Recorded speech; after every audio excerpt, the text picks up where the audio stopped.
12 जून को अहमदाबाद से इस विमान ने 1:38 और 39 पर उड़ान भरी।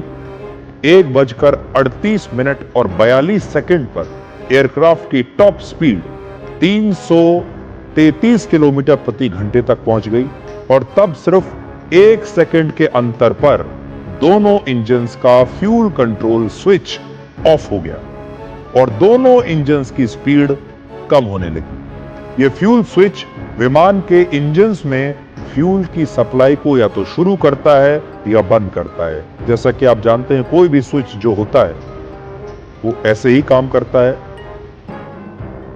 कॉकपिट वॉइस रिकॉर्डिंग में एक पायलट ने दूसरे पायलट से पूछा कि क्या उसने इस स्विच को बंद किया है, क्या तुमने इंजन बंद किया है, क्या तुमने ये फ्यूल स्विच ऑफ किया है।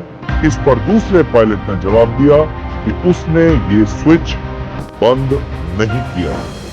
इसके 10 सेकंड के बाद ही 1:38 और 52 सेकंड पर फ्यूल कंट्रोल स्विच को ऑन करके दोनों इंजन्स को दोबारा स्टार्ट करने की इन पायलट्स ने पूरी कोशिश की, क्योंकि जब स्विच ये बंद था, फ्यूल बंद हो गया।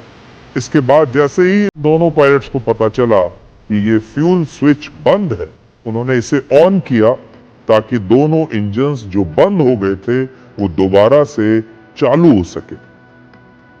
इसके बाद पहला इंजन कुछ हद तक शुरू हुआ भी, लेकिन दूसरा इंजन स्टार्ट नहीं हो पाया, रीस्टार्ट नहीं हो पाया। यानी इन इंजन से विमान को आसमान में उड़ने की ताकत नहीं मिल रही थी। और ये जो दोनों इंजन्स हैं, ये रीस्टार्ट तो हो सकते हैं, लेकिन ये रीस्टार्ट होने में समय लगाते, इन्हें कुछ और सेकंड चाहिए थे ताकि दोनों इंजन फिर से शुरू हो सकें, चालू हो सकें। लेकिन विमान की जो हाइट थी वो इतनी नहीं थी, विमान के पास इतना समय नहीं था कि वो कुछ और सेकंड इन इंजन्स को स्टार्ट होने के लिए वेट करे। विमान पहले से ही इतना नीचे था और फिर वो नीचे और ज्यादा गिरने लगा, जिसकी वजह से ये विमान क्रैश हुआ।